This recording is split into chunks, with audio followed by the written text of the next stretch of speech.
What's up, YouTube? So today's topic, I'm gonna talk about the types of women I cannot fucking stand. I cannot stand women who are very emotionally closed off, who are very dismissive, avoidant. I've dealt with a lot of women who are very dismissive, avoidant. They're very emotionally closed off, and like I feel like people who are dismissive, avoidant, and people who are emotionally closed off are very dangerous people. I consider them as being next to the scale of people who have a lot of narcissism. It's right next to narcissistic personality disorder because dismissive avoidance, they tend to trick a lot of people. I'm specifically going to talk about females that are dismissive avoidant because that's a big issue. That's what's going on when it comes to the dating scene, stuff like that. A lot of men are dealing with women who are very emotionally unavailable. There are men who are also emotionally unavailable too, but most women are emotionally unavailable, in my opinion. Um, but these types of women are very tricky because at first they're gonna come across as them being very like emotionally available. They're very giving. They're very nurturing and stuff like that. But over time, if you're in a connection with them over a long period of time, they're going to emotionally shut off or disconnect because um, they have a lot of abandonment issues and they fear a lot of rejection. So they're the types of people where if they're in a connection with someone and the feelings are getting deeper, they're either going to not fully commit to the connection or they're gonna reject you. It's either the or. That's how they operate. But they don't do it on the spot. They do it very closely. So this is why when you're interacting with them or if you're in connections with them, if you feel like there's something off with them, yeah, it's because they're not fully committed to you. They're not fully committed to you emotionally because they have a lot of abandonment issues and they don't want to put themselves around that hurt.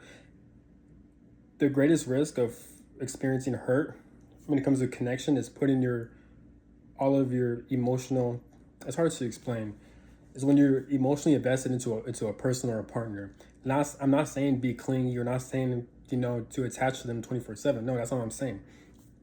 That's a unhealthy attachment style. What I'm talking about is that in every connection you have to be invested with someone emotionally to a certain extent. With emotionally unavailable women, they don't do that or they're afraid of that. So yes, they could be here in the present. They could be here with you. You could talk to them. They could physically be with you, but they're not really with you. If that makes sense, they're not fully committed to you emotionally. Physically, they're there, but emotionally, they're not there. And with my experiences, I've experienced that a lot with so much women, and it caused me to be triggered to where I had to either cuss them out, go off at them, or to fight them. Not physical fights, but just have arguments and stuff like that. Looking back, it made sense. I mean, I've already been doing this, but I just couldn't really explain it because I really couldn't figure it out. But now looking back, the reason why I had so much issues with these women is because they're emotionally unavailable, and I was trying my best to trying to connect with them, and I kept seeing this push and pull dynamic, and I was fed up with that shit. So I will consciously and unconsciously cuss them out and break it off with them. One thing about emotionally unavailable women as well too, when you break up with them, they're gonna be very unbothered.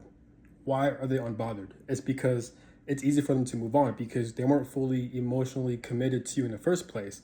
They weren't all the way down with you.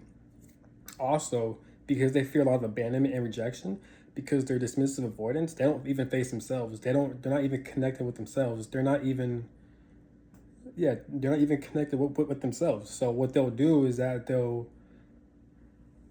if they can't connect with themselves, they're not going to connect with you. So this is why it's so easy for them to detach. And it's a bad thing on their part because they're not really enjoying the present moment. They're not really enjoying their life. They're not really being happy. It's because they're always detached. That's how it is being the dismissive avoidant. You're never fully present. You're never fully attached. You can't fully experience loving someone because you have so much abandonment issues and you have so much rejection issues. You're too afraid to face yourself, so it's hard for you to connect with people who are emotionally present or who are willing to do the healing work or to self-reflect. They don't do that. They could easily fall into to the category of being a narcissistic, but they are a narcissistic, but they're not narcissists. They just have another attachment disorder. Being a narcissist is spiritual. Being dismissive, avoidant, it's a disorder. That's from my opinion, based on my experiences, based on the things I've seen, and based on what I've researched. No, those aren't facts, but over years of research and experiences and seeing this shit play out, I truly believe people who are narcissists are spiritual. I'm not going to get into full detail. I've already made past videos about it. But dismissive avoidance, they have a mental health issue. Huge difference. But they can be very narcissistic, meaning they cannot take accountability and they cannot face themselves or self-reflect. They're willing to be in the connection with you because most likely their partners or the people they're connecting with them, they're doing most of the work. They're doing most of the emotional labor to get with them. And dismissive avoidance, deep down, they want connection, they want love, just like everyone else, but because they don't have the tools or the balls or the courage to face themselves. That's why they keep self-sabotaging a lot of connections. People from an outer view, people from the outside perspective, it's hard to explain. If you're explaining your situation, dealing with a dismissive avoidant, a lot of people aren't going to understand where you're coming from. They're not going to understand. They're going to think the dismissive avoidant is a problem because most likely with dismissive avoidance, they attract connections or people have to like fight for them, fight for their approval, fight for their validation, not because they're insecure, but because dismissive avoidance, they'll connect with you and then they'll fully push back. If you do that to anyone, I don't care how healthy their attachment style is, that can really break apart someone emotionally to where they're going to cling on to them, they're going to ask them questions, they're going to be confused. And when you keep a human being mentally confused and stuck, they're going to be stuck on you because they want closure, they want accountability, they want to know what's going on. Scientifically, that's actually proven. It's like the human body is wired to have closure and clarification. But with dismissive avoidance, they don't do that shit. So this is why they attract a lot of people who tend to cling on to them. They burn a lot of bridges with people, and they're not living a happy life. They're not, because if they're not fully connected with themselves, what makes you think they'll fully connect with other people? And when it comes to opportunities, no, they're not fully happy with themselves because they're not connected to themselves. A lot of dismissive avoidance, they tend to be hyper focused on their careers or something outside of the connection. This is why you see most women who tend to be like, who tend to have a lot of money or they tend to be very self-driven, more than likely, and not saying all of them, but more than likely they're a dismissive avoidant. This is why they judge every man, but they can't bring in anything to the table emotionally. So, and that's why they seem very masculine, because, but dismissive avoidant women, they're very dangerous. I've attracted so many dismissive women in my life, so I could pinpoint on how they operate and stuff like that. So it's easy for me to call them out or to see their patterns. So God or the universe or part of my life purpose or life path that I did had to come across a lot of dismissive avoidant women. My mother, she's a dismissive avoidant, and my whole family was dysfunctional and toxic. And I had to cut them off. If you guys are familiar with my channel, you guys seen videos of me talking about that. But it all started off with my mother, where she was a dismissive avoidant, and I consider her as a narcissist, but that's a different topic. But most women do tend to fall in the category of being dismissive avoidant. Don't get fooled. There's plenty of videos about it, but test it out in real life. But I mean, there are good women out here. There are women who are emotionally present, but there's also other women who are emotionally unavailable as well. So, I hate women who are very emotionally unavailable. It forced me to cuss them out. I had to go off at them and break up with them. A lot of dismissive avoidance, they burn a lot of bridges when it comes to the connections.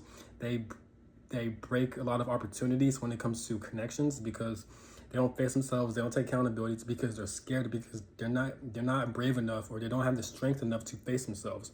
Because when they were growing up as a child, they weren't received proper love, nurturing, or connection or care from their parents. So when they were little, they had to force to be closed off emotionally. There's a scientific reason behind it. I don't forgot, but it's a lot to explain. But basically, they have no choice but to emotionally rely on themselves. And as they grow older, they don't know what it's like to be loved or taken care of. And they don't know what it's like to bring that in return. They don't know what it's like to give someone nurturing energy, to connect with the person, to give them love. They don't know how to do that. They don't know how to dish it out because they never received that as they're growing up. So they become very emotionally guarded, closed off, and dismissive avoidant. So it is why it's hard for them to change their ways as an adult, This is why they don't change. They keep repeating the same cycles like that. And some of them even brag about it too. They brag about cutting people off. They brag about them moving on, because they do tend to be very narcissistic as well. But it's all an ego, because that's their defense mechanism, because that's the only ego they have. If you recall the narcissist past that, they're gonna break. This is why they don't take accountability. This is why they dodge everything pretty much. It's very similar to narcissists, right? It sounds very familiar, right? But they're not. There's a huge difference. It's a mental health issue. But they can definitely well become narcissistic without a doubt, because they both do fall in the same category when it comes to their attachment styles. But that's all I got to say. Have a good one. Peace.